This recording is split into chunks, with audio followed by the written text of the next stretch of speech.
Buenos días a todos. En este punto se van a repasar los criterios que permiten evaluar cuándo una infraestructura debe ejecutarse y quién debe financiarla. Es un tema de mucho interés en la actualidad y no solo porque ahora se esté debatiendo tanto sobre este tema. En realidad, siempre que se vaya a ejecutar una infraestructura debemos tener en cuenta cuáles son los criterios para valorar si merece la pena, es decir, si es rentable socialmente o no lo es.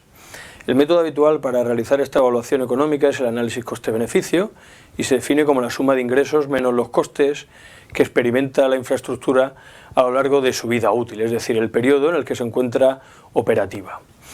Existe un indicador clásico que es el que veréis a lo largo de vuestra vida profesional que se llama valor actual neto o VAN. Normalmente le llamamos VAN y es una cantidad en euros, es decir, al final lo que vamos a medir en euros es si esa infraestructura es socialmente positiva o no lo es.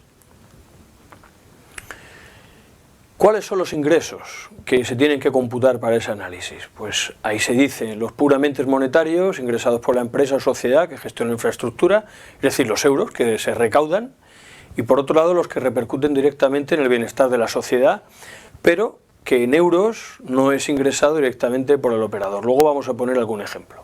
Y como costes, ¿qué hay que considerar? La expropiación de terrenos, la ejecución de la obra o la explotación y conservación de esa infraestructura.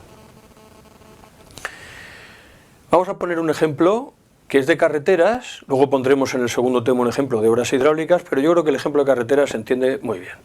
Supongamos que queremos ejecutar una autopista de peaje y lo que queremos conocer es cuándo debe ejecutarse, o sea, en qué casos se debe ejecutar y quién debe financiarla. En primer lugar, cuáles son las partidas de ingresos y costes. Antes hemos dicho ingresos o beneficios, el peaje de los vehículos que transitan por la carretera, los euros, la reducción de la congestión, la reducción de accidentes, reducción de ruido, por ejemplo porque se atraviesa una zona urbana anteriormente y ahora esa autopista hace que transite menos vehículos por el casco urbano, o la reducción de emisiones de gases de efecto invernadero, que sabéis que es muy importante en la actualidad. Como costes, la expropiación de terrenos, la ejecución de la propia autopista, los costes de mantenimiento de esa infraestructura y los costes de personal. Por ejemplo, costes de personal de las personas que tenemos en las ventanillas cuando vamos a pasar por el peaje. Vida útil de la infraestructura, es decir, ¿cuánto tiempo está operativa? Normalmente, según las recomendaciones nacionales y europeas, hablamos de un periodo de 30 años. ¿Cuál es el paso 2? Vamos a ver la diferencia entre ingresos y costes. Si el VAN es positivo, la infraestructura es socialmente rentable. El VAN, recordemos que es ese indicador en euros que nos va a decir si es socialmente o rentable o no. Es decir, lo que hacemos es sumar todos los ingresos, restamos todos los costes que hemos visto anteriormente y si eso es positivo se aconseja la ejecución. Si el VAN es negativo, no se recomienda, es decir, socialmente los costes superan los ingresos y por tanto no recomendamos que las administraciones públicas ejecuten o aprueben esa inversión. En realidad no solo habría que analizar este caso de la autopista de peaje, sino que tendríamos que definir otras alternativas y analizar cuál de ellas nos ofrece un mayor valor del VAN en euros, es decir, qué alternativa de las que se estudien sería la socialmente más beneficiosa para la sociedad. En este caso, además de la autopista de peaje, podríamos hablar de la ejecución de un tren de alta velocidad que conectase esas dos ciudades en cuestión o la mejora de servicios de autocar existente entre esas dos áreas urbanas. El paso 3. Ahora vamos a hablar sobre quién y cuándo debe financiar la infraestructura.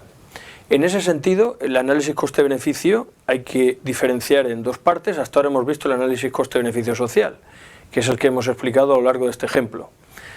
Debiendo tener en cuenta que ese análisis coste-beneficio social es negativo, ya hemos dicho antes que no se aconseja ejecutar la infraestructura. Y si es positivo, se recomienda ejecutar la alternativa con mayor valor del VAN. Pero tenemos una segunda parte, que es el análisis coste-beneficio financiero empresarial. Es decir, hemos visto anteriormente el social y ahora vamos a ver el financiero empresarial. Como su propio nombre indica, aquí lo que vamos a medir es si para una empresa sería rentable ejecutar la infraestructura. Y para ello hemos de tener en cuenta que si el análisis coste-beneficio empresarial es positivo, no debemos financiar con recursos públicos la obra. Es decir, si para una empresa ya es rentable, ¿para qué vamos a destinar dinero público? No vamos a subvencionar algo que para el sector privado ya es suficientemente rentable.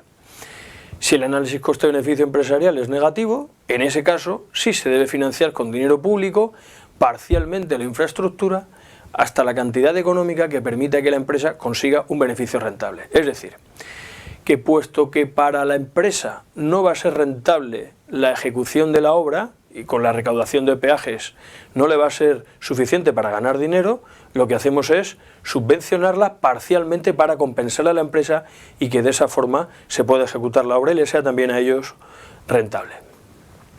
Para el ejemplo de la autopista de peaje, hemos dicho, si el análisis social, coste-beneficio social es negativo, ya lo hemos dicho antes, social es del interés general, social, bueno para la sociedad, bueno, pues si eso es negativo, no se ejecuta. Eso es lo primero que hay que analizar.